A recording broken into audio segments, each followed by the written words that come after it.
7:13, a lot more to get to. Say good morning to Craig. Hey, Craig, morning. Morning, Savannah. Good morning. Good morning to you as well. We're tracking some extreme weather across the country this morning. A line of storms pushing through the south. Meanwhile, here in the northeast, New York City now the latest to declare a drought warning as conditions worsen and new wildfires are erupting. Dylan's ready with a forecast. First, though, NBC's Emilie Ikeda joins us from Monmouth County, New Jersey. Emilie, good morning.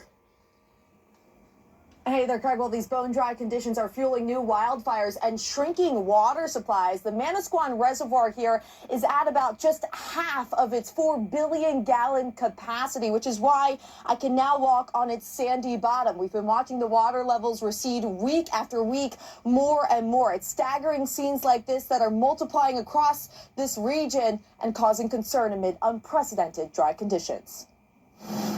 This morning, a split screen of weather extremes. As the country's midsection is battered by storms, toppling trees and snarling traffic, the Northeast remains desperate for rain. Overnight, crews battling a raging brush fire just south of Boston in Milton, Massachusetts. This is actually pretty scary to have this size fire here in more of a metropolitan area. Bone-dry conditions also fueling 2 new fires in Hainesport and Lakewood, New Jersey, and the Fire Department of New York deploying drones to assist with the firefight. The city declaring its first drought warning in more than 2 decades, pointing to staggering before and after pictures of reservoirs in the region.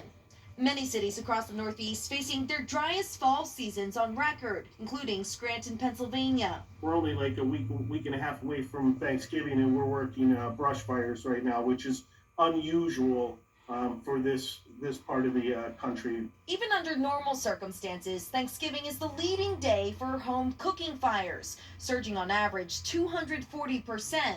Now, with the Northeast a tinderbox, Scranton's fire chief is urging his community to be extra cautious cooking in the kitchen and outdoors this holiday. Burying your head in the sand and saying it won't happen here, that starts the recipe for disaster. So, just make sure you take those precautions. As the driest conditions in decades cause concerns ahead of the holiday. So there are drought warnings in New York City, here in New Jersey, and other parts of the Northeast. Still, officials are not ruling out the possibility that they could upgrade to a drought emergency, which could imply mandatory water restrictions. They're hoping that forecasted rain later this week will help prevent that. But remember, this is a region that is in need of inches of rain to make up this deficit, Craig. Yeah, wow to see just how dry that reservoir is behind you there. Emilie, thank you. All right, so when will that rain finally arrive in the